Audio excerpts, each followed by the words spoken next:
grandes jogos para os melhores jogadores. Hello to my friends in Brazil. My name is Phil Eklund and this is Yoon Manker of Ion Game Design. Yes, and welcome to this Discover the Inner Life of a Game Designer, episode 45-3. Seriously. Here are the questions for Phil Eklund. Yes. How did your idea to make the game High Frontier appear in your head? Appear in my head. Yes, I've been thinking about this. There was an aerospace course that I took in which my professor was talking about these exotic space vehicles, which I had never heard of before. He said they have interplanetary use with enormous specific impulse and very, very low thrust, such as electric rockets. And I'd never heard of these before. But as I was thinking about it and as I was doing the homework and stuff, the idea came to me. I mean, at the time I was playing Avalon Hill games like Panzer Blitz, and it has, attack factor, defense factor, movement. I said, well, I can do this with rockets and have a plausible space travel theme with just the rocket thrust and the rocket specific impulse. And that little idea was all it took. Excellent. Okay, so in your attempt to do this game, yes, what was the most difficult part of staying faithful to the science of space and space rocket engineering and all that when you did High Frontier? Yes, at that time it was rocket flight, not High Frontier, but a lot of the basic elements of a game fell into place, but the one that didn't and took years, many years of trial and error, was the map. I couldn't decide what was I going to attempt on the map. An energy map, a distance map, should be faithful to the time it takes for interplanetary travel. Should it be only show the delta V's, change in velocities required, like the maps at LPL, where I was volunteering at the time. So today's map is a thing of beauty. We don't have it hanging up here, but it's a compromise between those particular elements that took a very long time. As a little bonus question there, actually, you said this is rocket flight. So could you walk us through which year was rocket flight debut, and what are the different years for different versions and their respective names in the? Oh well, I didn't know this was going to be on the quiz, but you can't prepare. You have to be prepared for anything. Yeah, well, and this will give a hint of just what year it was. I was in university. Yeah, but that probably makes people be surprised that they thought you were much older. I see. Okay. All right. Well, this is encouraging. Thanks. The faster you go, the slower time moves. Yeah, and all that. Okay. Well, at any rate, it was in the 1970s that I first came out in versions of rocket flight that were reproduced desktop. At that time, I used a Xerox machine and I typed out the labels, which I pasted on the map and things like this. We didn't have any of those fancy, computer programs. This was a hobby project, of course, and you were in your teens, and Yes. So, and gosh, probably 1980s. So it was when the first High Frontier came out. And or at least in the 1990s it first got published, I think. And right now we're at High Frontier 4 or High Frontier 4 All.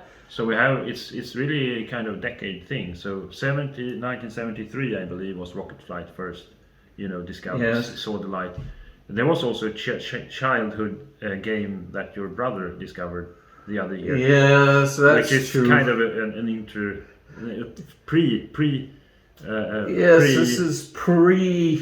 This is sort of like your game map that's hanging up over there. That we did it when you were a kid, but it was a space game. Oh yeah, a space game, race to the moon between various countries, space agencies and the like. At the time, we were actually going to the moon for the first time. Yeah. Now it's the only time so far. Only time so far. But anyway, so 70s was this Rocket Flight, 80s High Frontier came, 90s High Frontier got published. The first decade, the zeros, you had High Frontier second edition. 10s was High Frontier third edition, and now in 2020 actually, I think, was High Frontier 4. So in the second, the third, 2020s, you have High Frontier for all. Anyways, that's the way of remembering it. Let's move on. That's good. I have to remember that. So now, High Frontier is kind of the logical, or is actually, because of the transition rules, the fourth part of the BIOS trilogy.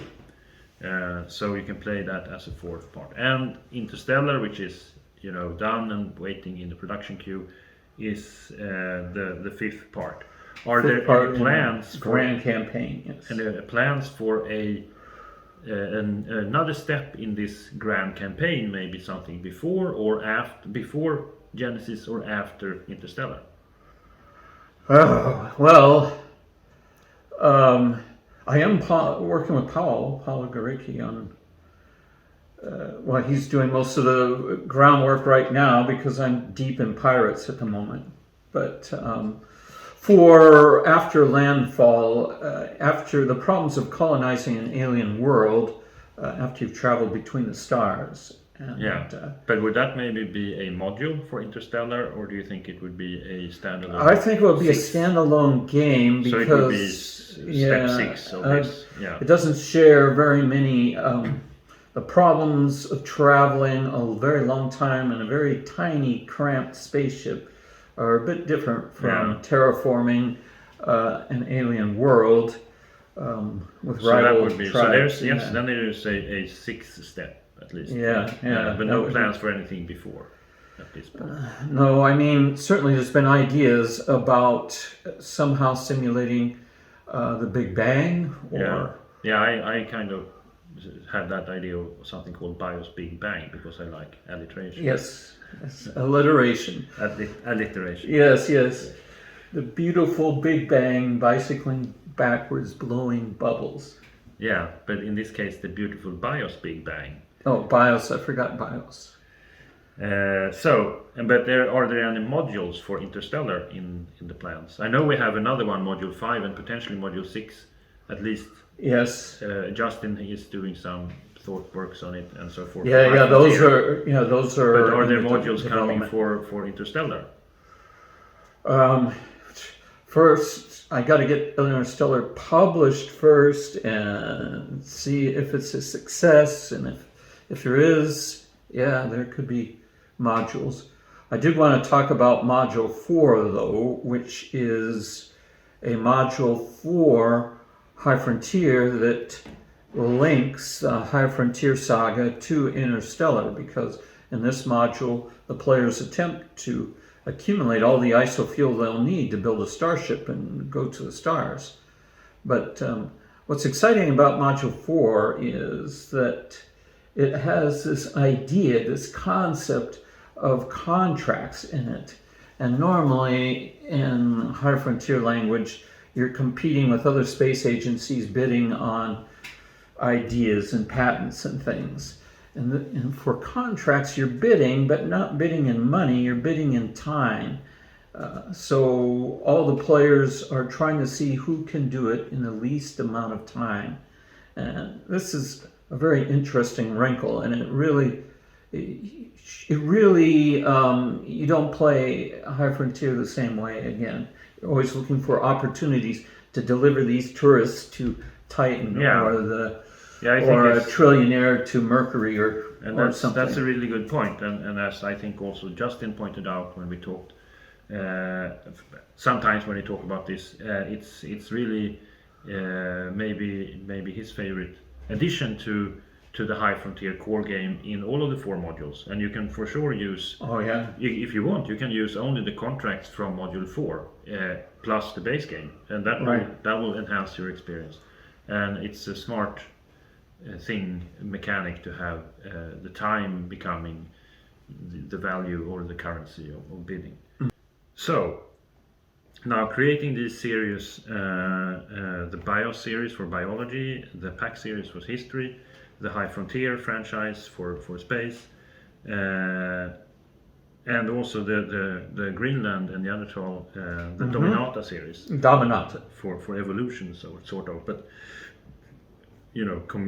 society evolution. Yeah, cultural revolution or evolution. So how do you deal with these different science fidelities?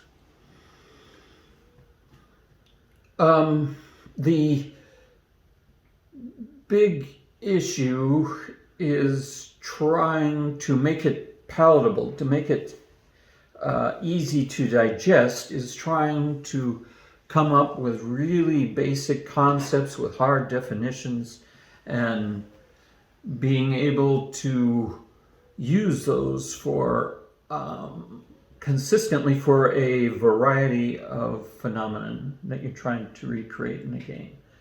And this is one way, that game players have an advantage of looking at the world, because in the gaming world, it's not a game unless everyone's playing by rules. They have to be the same rules.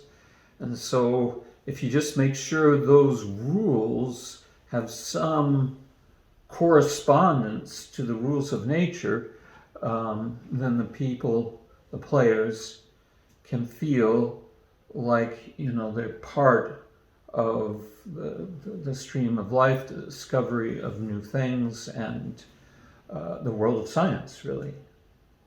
Yeah, excellent. And you are, as you said, now knee-deep in pirates.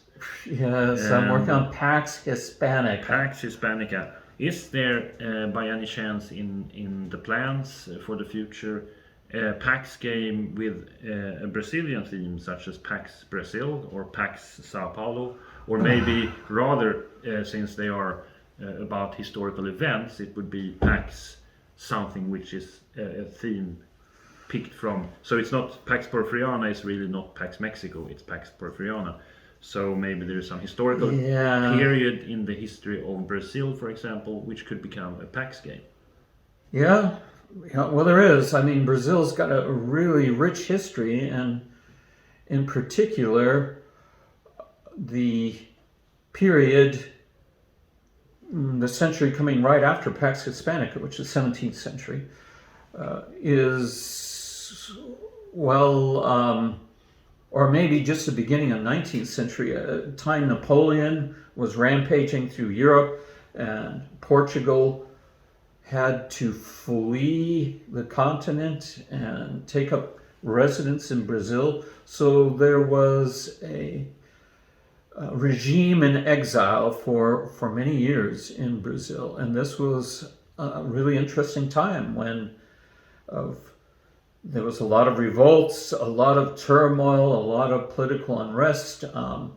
Slaves were restless, of course, and so this could be, if Pax Hispanica is successful, this could be, a worthy successor in the same sort of vein. It's almost on the map. It's almost on the Pax Hispanica map.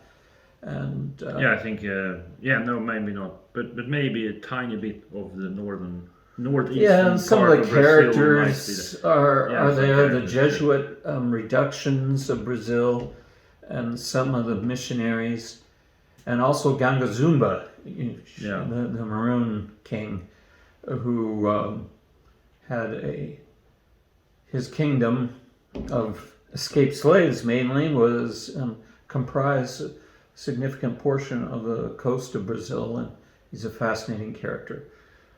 And maybe something more recent too. There's quite a bit of turmoil now with very different presidents competing. You have the whole thing of the Amazon, of how to handle the cutting down and not cutting down, people there and all that. So which is, I mean, PAX is usually economic. You're competing in economic terms, and economic, it's an economic. Right. So this could be strategy. A little bit like Porfiriana. Exactly. In Brazil. That's certainly a very appealing. More set in recent times. All right. So I have no further questions. Do you have anything else, or there are no further questions? Do you have anything else you want to add? No. Is it time for refreshments? Well, not just now, Phil, but you will soon get your refreshments. Okay. All right. Well, thank you very much for listening. Thank you. Bye-bye.